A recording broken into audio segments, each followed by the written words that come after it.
Good afternoon, children. So today we are going to discuss the lesson Guardians of Our Neighbors. This is lesson 8. So when the lesson begins, here a discussion is taking place and a student called Robin, he comes up with this quotation: what is the value of such an education if a man is unable to see the misery of his fellow beings?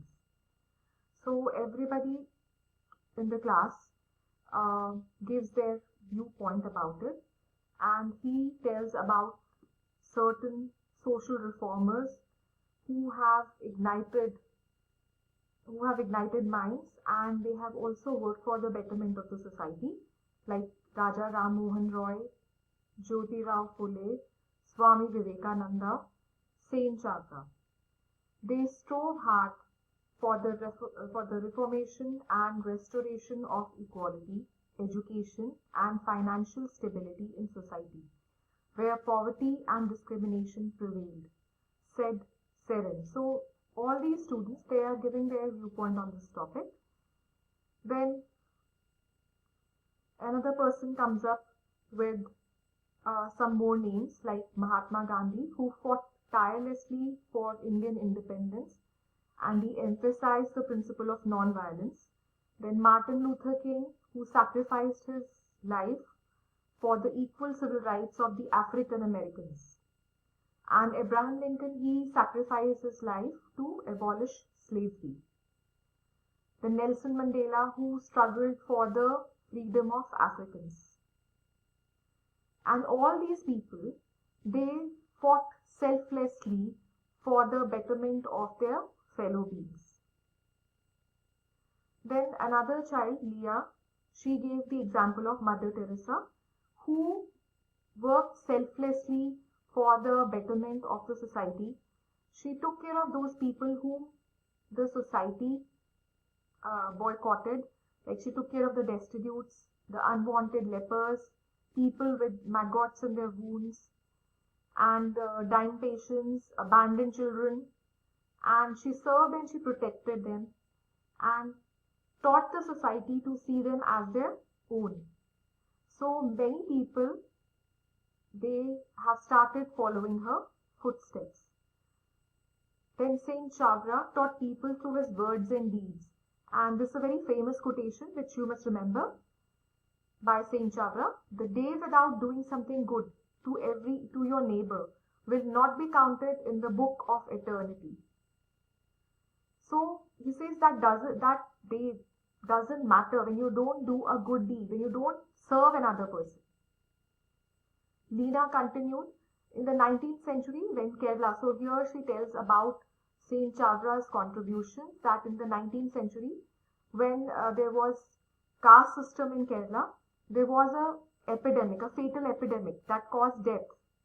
So many low caste people, they started to fall dead along the roads, as they did not have a proper burial site, and they were treated as untouchables by the doctors and also by the people who were of high caste. Okay, so there was caste system was prevalent during that time.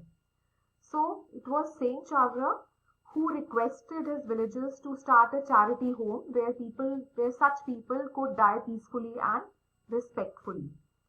And he also sought people's help to give these people of low caste proper burial. And so the villagers, they fulfilled his wish, and these charity homes can still be seen in Kerala. And then there is this example which Atulya gives about Mother Teresa when she and her sisters, they went to a family to give them rice, as they had come to know that these people had not eaten for weeks. They were very poor. So the mother suddenly disappeared, and when they found her, the mother said that she had gone to her neighbors to give them a share of rice because even they were starving. So this highlights the quality of this poor woman who remembers her neighbors even in this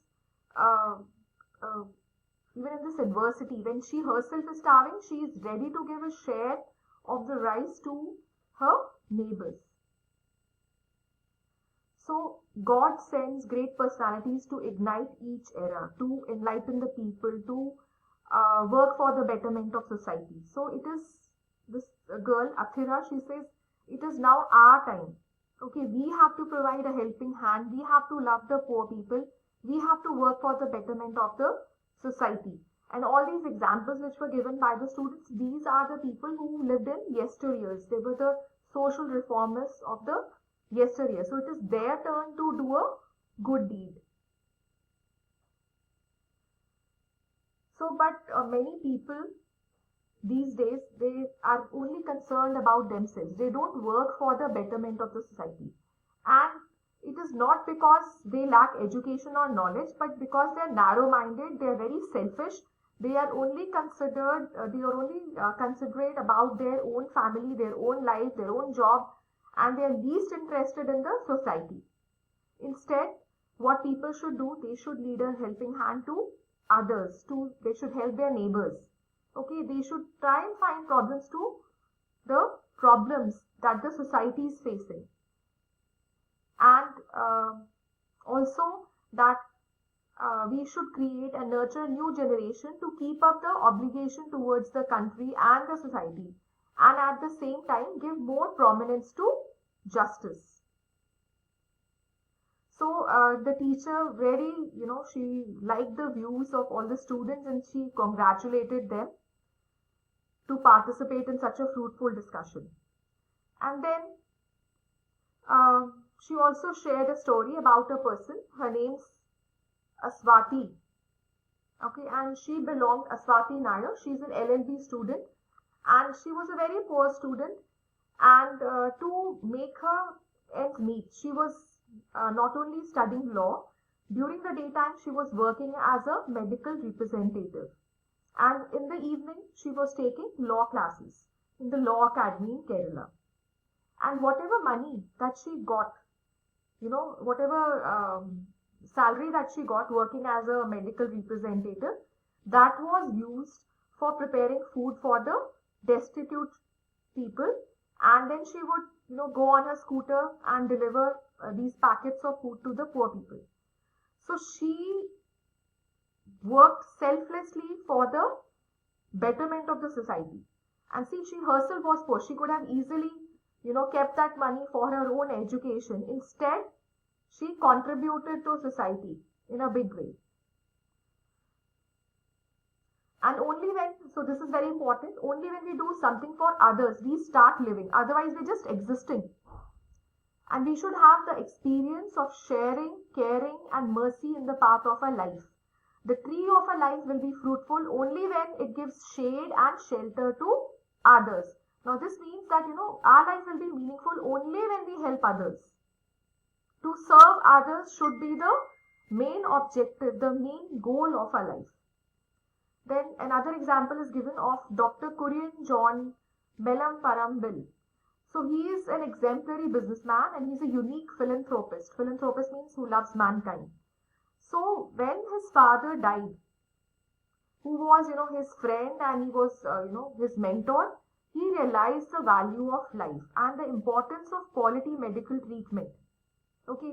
And the pain of his father's demise and the thought about the hundreds of people suffering because of illness gave him this idea of starting an organization to provide medical help to the poor people. On 10 September 1986, he started an organization, and this charity organization extends scholarships to the deserving children of the patients and also housing, clothing and food to their dependents during the period of treatment. And because of these efforts, this has led to a network of about 1,050 renowned hospitals. Okay, and the government of India, because of his services, honored him with the Padma Shri Award in the field of social work in the year 2010. And then there is another story about a person called Babar Ali who hails from Murshidabad, West Bengal. Now when Babar Ali was just 9 years old, he realized that there were some poor children who never went to school and they would help their parents. They had to work in the farm. So he realized that these people do not go to the school because they do not have the money, they are poor. And there were no good schools in his village. He himself had to walk 10 kilometers to attend a school. So at that time he did not understand what he was doing, but at a very young age of 9 years, he became the youngest headmaster in the world. He started teaching those poor children. Okay, so these are some examples of people who are exemplary, and they are the ones who have become the guardians of our neighbors, and they are the ones who are working selflessly for the betterment of the society.